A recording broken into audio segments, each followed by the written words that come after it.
Now, if you haven't heard about Anchor, it's the easiest way to make a podcast. So let me explain. First off, it's free. I'm not joking, you guys. The Anchor app, it is free to use. Second, there's creation tools that allows you to record and edit your podcast right from your phone or computer. Now that's awesome, isn't it? Third, Anchor will distribute your podcast for you so it can be heard everywhere, you guys, on Spotify, Google Podcasts, Apple Podcasts, and so many more platforms. Fourth, you can make money from your podcast with no minimum relationship. Now, is that awesome, you guys, or what? That's just terrific. And finally, it's everything you need to make a podcast in one place. So I have another podcast with Anchor, and I'm just loving Anchor so much. I love it. It's so very easy to use, guys. So why don't you download the free Anchor app today or go to anchor.fm to get started.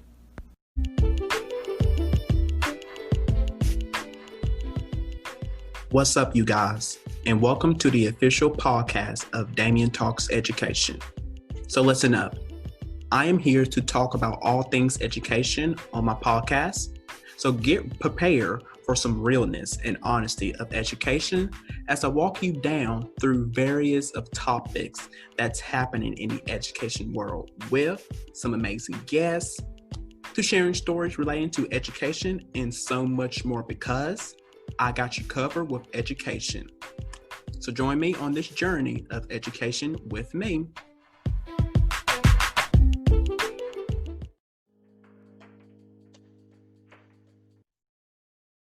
Hello, everyone. Welcome back to my podcast, Damian Talks Education. So this week, I am discussing 10 ways to help your students who struggle with anxiety. All right, so I'm going to give y'all 10 ways to help students who struggle with anxiety. You guys, I myself had this problem while I was back in high school and middle school. So I'm going to help you guys, parents, educators, what you need to do to help your students who struggle with anxiety. All right. So let me just hop right into this. Now, before I hop right into this, just bear with me here for this episode. My throat, I have a scratchy throat, so my voice is kind of like deep and it's just scratchy. So y'all just bear with me here. I'm going to get through this. So just bear with me here. So just breathe in, you guys, and just breathe out, because everything is going to be fine with you and your students. All right, so just breathe in and breathe out. Right? Again, breathe in and breathe out. One more time, breathe in and breathe out. We all needed that, right? We all needed that, especially during this time that we are in. We are stuck at home. This coronavirus is still happening.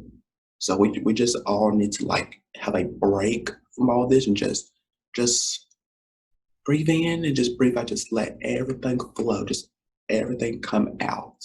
Because I know that this is a stressful time for all Americans right now. It really is. It is a stressful time for all of us. So whenever you feel like this, just breathe in and just breathe out. Right?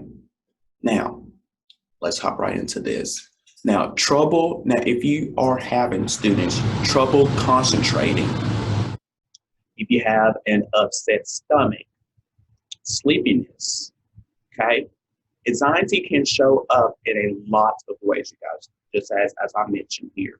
Anxiety can be one, you guys, of the most deliberating challenges that students face in the classrooms, you guys. And yet, you guys, it can also be one of the most hidden and the unknown secrets, because they don't want to share it out with anyone. They don't want to tell.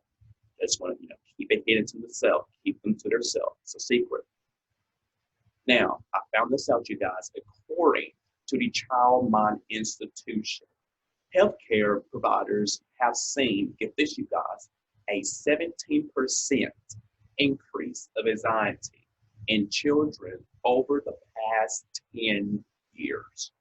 Wow, wow, wow, wow. But there aren't really that many more students who are seeking help and care. Now, in fact, less than 1%, 1% of kids will seek anxiety treatment the year their symptoms began. Okay. And even though, you guys, anxiety will affect about 30% of all children at some point in their lives, more than, get this here, 80% will never receive care for it. Wow. Isn't that something, guys? It can affect about 30% of all children at some point in their lives. But more than 80%, you guys, of those children will never receive the help, the treatment that they need for it. That's something that's some that is a, you guys, that is a problem right there, isn't it? That is a really problem. 80% will not seek help. They will never receive help for it. So that's something we always need to check up on our students, you guys. Always, and that's why, you guys, I did an episode on this on my other podcast, Future Educators Talk, where I talk about building relationships with your students. It is so very important, you guys, of maintaining, because that is the key. When I mentioned in that episode, that is the key of building relationships with your students. That is the all-time key, you guys. Maintaining a relationship with your students. Started, you guys, at the beginning of the school year, the first 2 weeks of school, or even, during that first month of school. Don't wait until to do like in the middle of the school year, or try to do it at the end of the week. There's no point of doing that, trying to do it at the end of the school year. What's the point of doing that? Okay?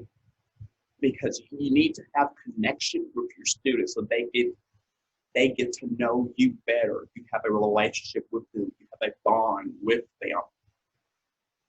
Because if you don't, then, like I mentioned in that episode, which I encourage you guys to check it out, that's season 2, episode 8, where I mentioned, if you don't have a relationship with your students, it is going to be very rocky.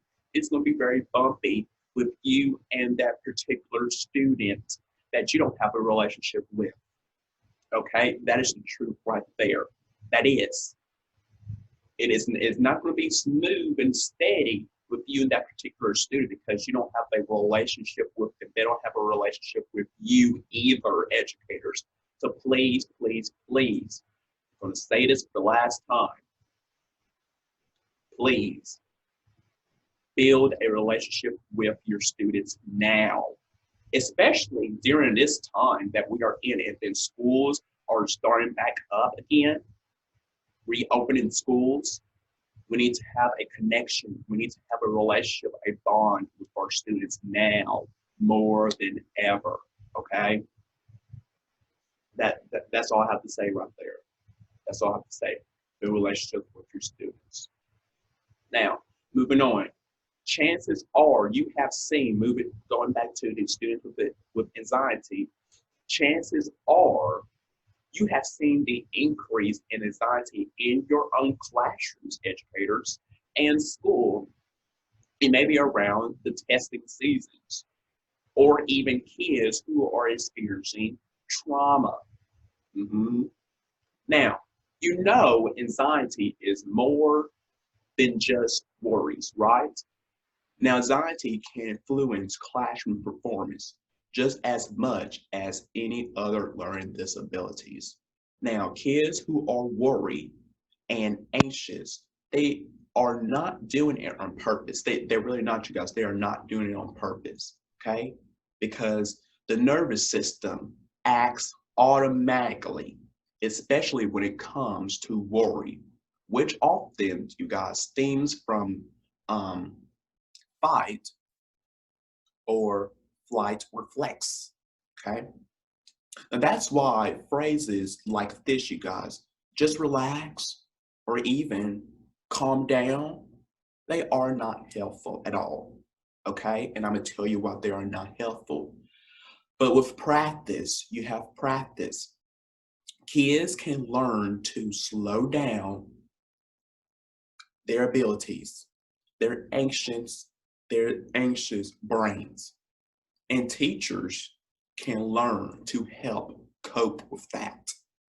Now, here are a few ways. Now, I'm about to get into you guys the 10 ways that you can help anxious kids, anxiety kids in the classroom who are experiencing trauma, who are experiencing anxiety. All right. So you may want to jot this down, educators and parents as well, so you can help so you can help with your child, your students with who are struggling with anxiety.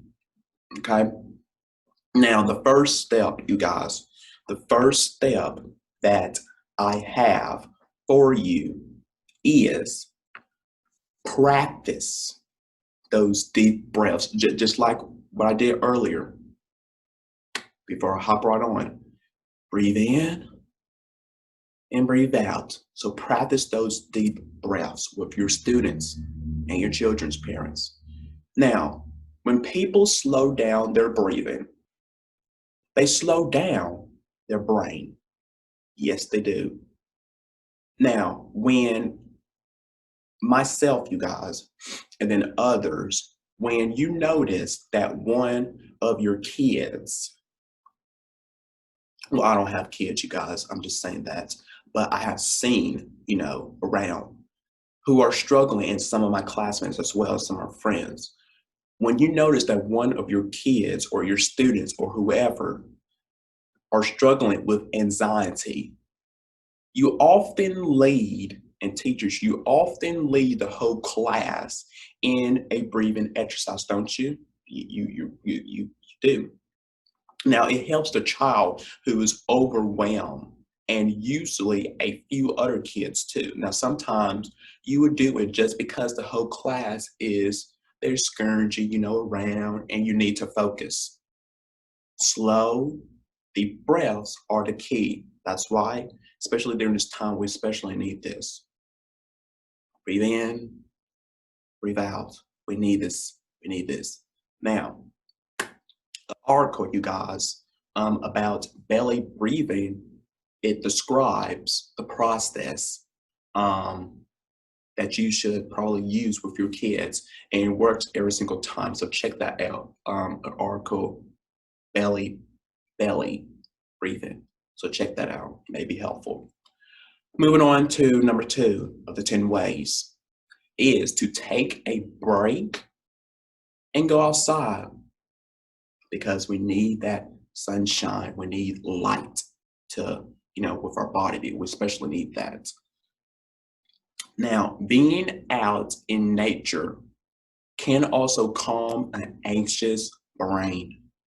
Now, sometimes just a change of scenery is what makes the difference.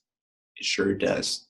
Now, breathing the cool air or making time to notice, the chirping birds outside can also calm an overactive warrior of a person.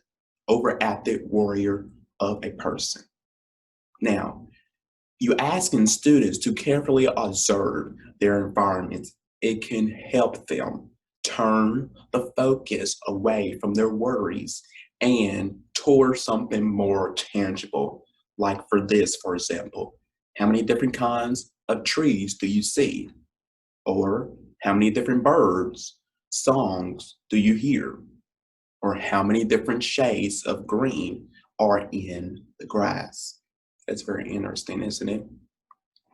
Number 3, talk. Of course, talk about anxiety openly. Yes, because we need to open up about our problems. I did a couple episodes back where we had to, open up. Have these conversations, opening them up. Now, don't set anxiety up as something you want or should get rid of. We're we're not trying we're not trying to do this here. We're not trying to do this here. Okay? It's part of our lives, you guys. It is part of our lives. Some people in this life will experience, anxiety. It just is. It is part of our life. And it's not realistic to think that it will go away completely because it won't, because it can come back. Okay. Now you can help your students see and understand this in your own actions. Okay. Now I recommend you guys to check out a great article of what you should and should not do when working with kids who are dealing with anxiety. Okay. So check out that article there. I wish I had the title name for it, but you could just search that up right there. Moving on to number 4 is to get your students moving. Get them moving. Their body. We all need movement, don't we? We do. Now, exercise helps anyone who is feeling anxious, you guys. Now, anxiety can end up looking like anger. It can. From personal experience, yes, because I get quite angry easily, you guys. But that's another topic for another day right there. So if you feel like this, you guys, try taking a movement break. Okay. Now, you probably already have some favorite ways to do this, but if you're looking for some new ideas, I recommend you guys check out um, a video like this here. And I wish I had a freaking name for it. I'm so sorry, you guys. Of getting your kids to move it. All right. Great exercise movement of your body. Okay. I will provide all these information, guys, that I said that I wish I had the names for later on into the week. I promise. I just don't know why I forgot to write it down on my notes. So moving on to number 5, and I'm quite moving on a little quickly, you guys. So just bear with me here. Number 5 is to try walking and talking. Walking and talking. Now, building on the moving idea. If you have a student that needs some one-on-one time, attention, try the walk and talk method. Okay. Now,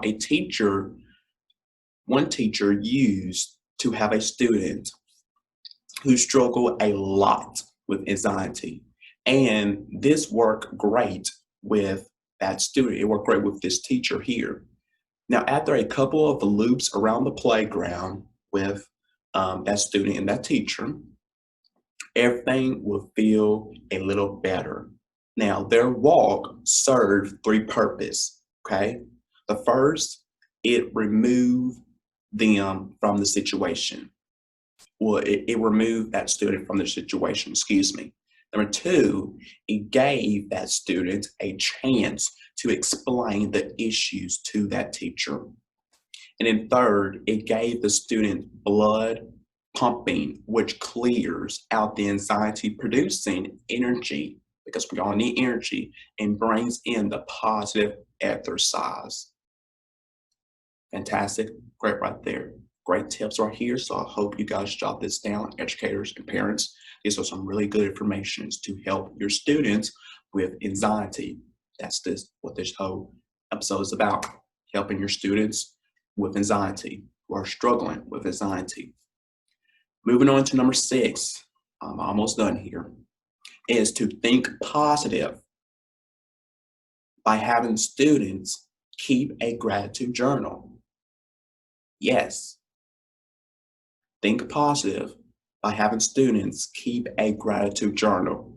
Now, the brain, you guys, is incapable of producing anxious thoughts.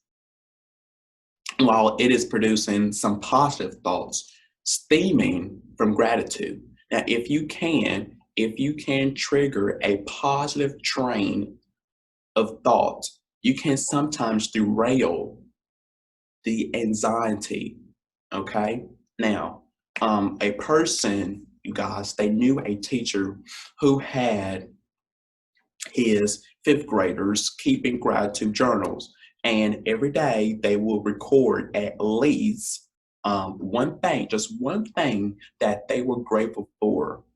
Now, when this student, when this teacher's students seem overwhelmed by negativity or even mild or mixed anxiety, this teacher would encourage them, their students, excuse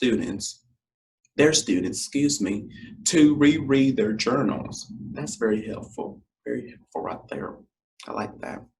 Moving on, you guys, to number 7. I'm sorry, you guys, if I'm looking this way and in this direction. I'm trying because I got cameras all over the place. So right here, number 7 is to remind kids to eat healthy and stay well.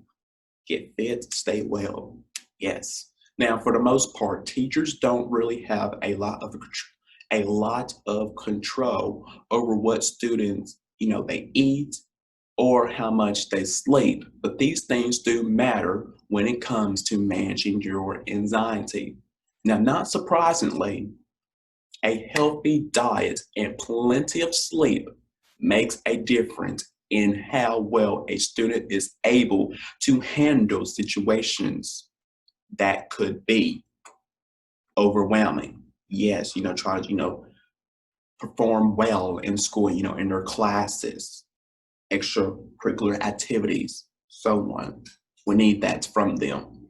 Now, it's one of the reasons that snack and even rest time were an essential part of the day when a teacher was teaching preschool.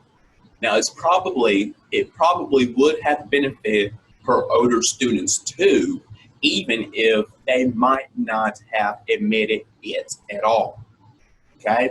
Now, if you can find a way to work these things out in your school day, they can make the difference, trust me, for your kids who tend to worry a lot. Because some kids, they do worry a lot, am I right? Even if you can control, now, even you guys, if you can't control these things, you can still remind them by talking about the healthy choices, food choices, or wrapping it into the curriculum when you can if possible. Okay. Number 8, you guys. Number 8. Number 8. Number 8. Number 8. I love this right here. I absolutely love this. I believe I talked about this a lot back in some couple of episodes back. Is I just love this. Share a story with your students. I also did an episode of this on Future Educators Talk as well. Share your stories with your students. Let them know to get to know you better. See, that's why having connection with your students, building a relationship with your students, you guys, is the key. It is the essential key. It is. I cannot stress this enough. I cannot stress this enough. Build a relationship with your students. Share stories with one another. Let your students share stories with you and other classmates, to get to know each other better, to hear from, their backgrounds, hear their perspective of their stories. Okay? Now, back to this. Often, when one of a teacher's kids, you guys, is struggling, the school counselor would come and share a picture book about managing anxiety with the entire class. Now this is probably no for elementary, of course, but you can do whatever is best for you, whichever grade level that you are teaching. Okay. Now, some kids may not be receptive to direct, you guys, one by one intervention, but they will respond beautifully, responsibly, amazingly if they know the whole class is receiving the same information as that student is. Okay, so this is good. Good right here. Share stories with your students. Okay, that's all I have to say there. One is to build relationships with your students and to share stories with your students. Okay, excuse me, guys. My apologies. Share stories with your students and build relationships with your students. Okay, that is the key, essential key, right? Moving on to number 9. I'm almost done, you guys. Number 9 is to try creating a space where your kids, your students can express their anxiety, having a space to where they can express their anxiety even more. Okay, having their, their own circle, their space. You know what I'm saying? Okay. Now, you have probably heard of classroom safe spaces, teachers, and I believe that this is a great option to offer if you have students who are dealing with anxiety. Now, another idea is, which can stand on its own or be part of your safe space, is offering classroom fidgets. What I mean by this, sometimes you guys, this can work wonders in just giving kids an outlet. Okay, so if you don't know what's classroom fidgets are, search it up. You guys search that up. Again, I should have this information provided with me on my notes, but I forgot to put it down, so my apologies. But you want to learn more about what are classroom fidgets, search it up. And finally, we're on to our last one of the 10 ways to help students who are struggling with anxiety is to offer individual accommodation. Okay, offer individuals accommodation. Now, I'm speaking right now for older students. Accommodations can make all the difference. Now, many students who are struggling with performance anxiety, especially when it comes to tests. Yes. For older kids, we can't perform well, during tests because we have so many things going on in our heads, in our minds, right? Now, when a student, get this, you guys, when a student is feeling anxious, worriness, whatever, sadness, their brain simply, you guys, it cannot function as efficiently as it does, as it was. Okay? If that makes sense right there. Now, when we can set up our tests, teachers, when we can set up our tests and assignments, so anxious kids are less stressed, they will likely perform better. Is that true? Am I speaking the truth? I am speaking the truth. Now, extended time and cue sheets could help kids who suffer from test anxiety. Now, it's so good. Now, I do have this information for you right here, you guys. For other accommodations, for your older kids or whoever, younger kids who struggle with anxiety, check out this list, you guys, from the Worry Wise Kids. So search up that article right there, because that is amazing right there. Now, the good news about anxiety is that it is one of the most manageable mental health struggles that children face in the classroom. They do. We all face it. Every student faces this.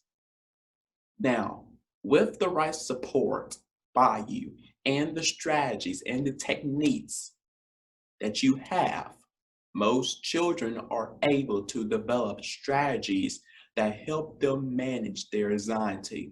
Okay? So this is all good right here. Okay? This is so good. Also good right here. Anxiety. The 10 ways of how we are supposed to deal with this. Okay? So it is just a lot of information I'll just provide to you guys. I hope this helps out with everyone, the teachers, parents, including students, whoever need this information. So that's a wrap for this episode right here, this week's episode of Damian Talks Education.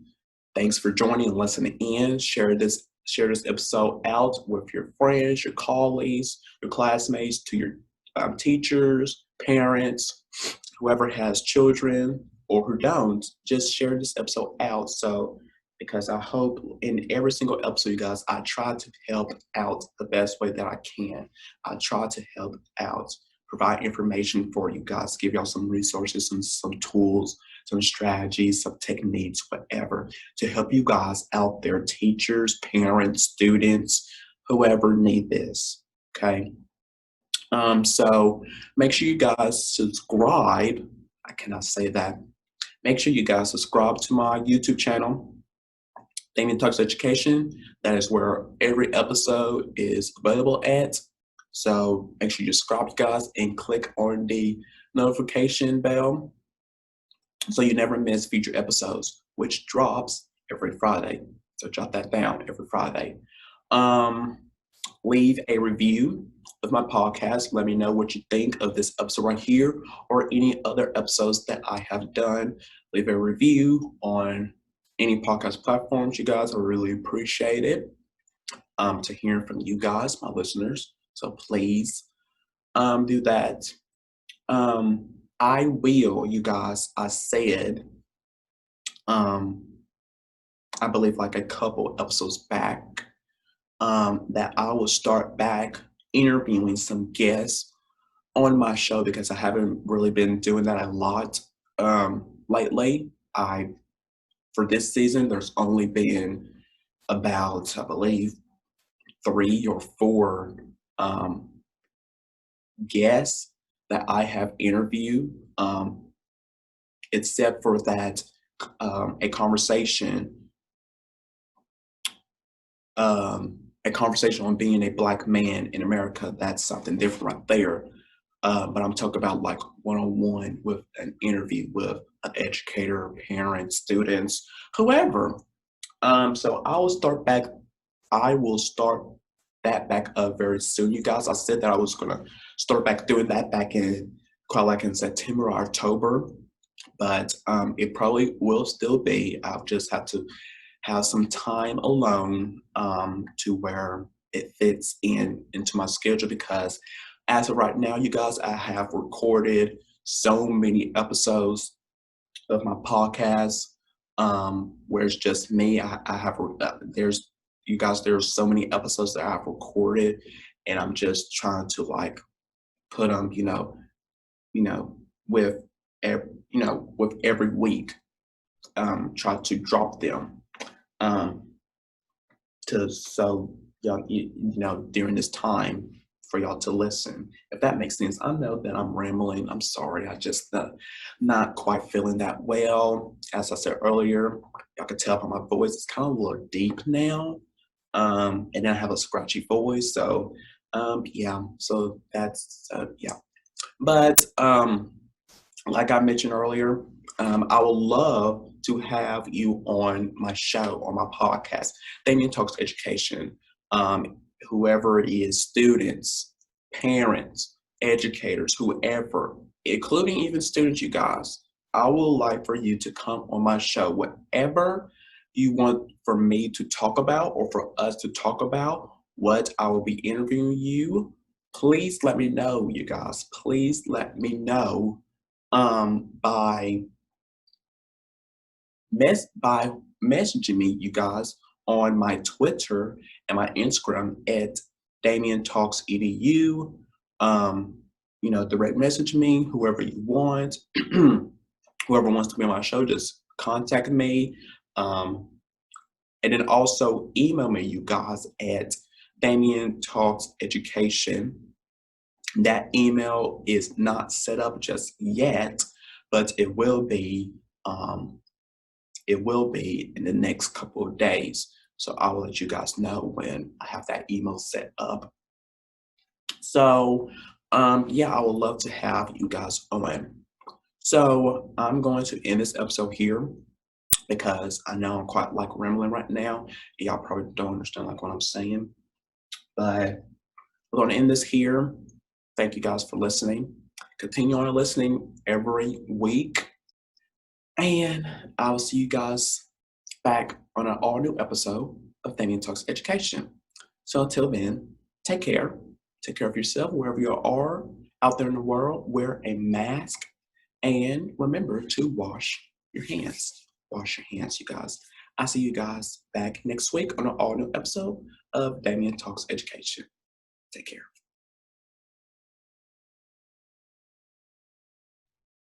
Hello, everyone. Damian Anderson here.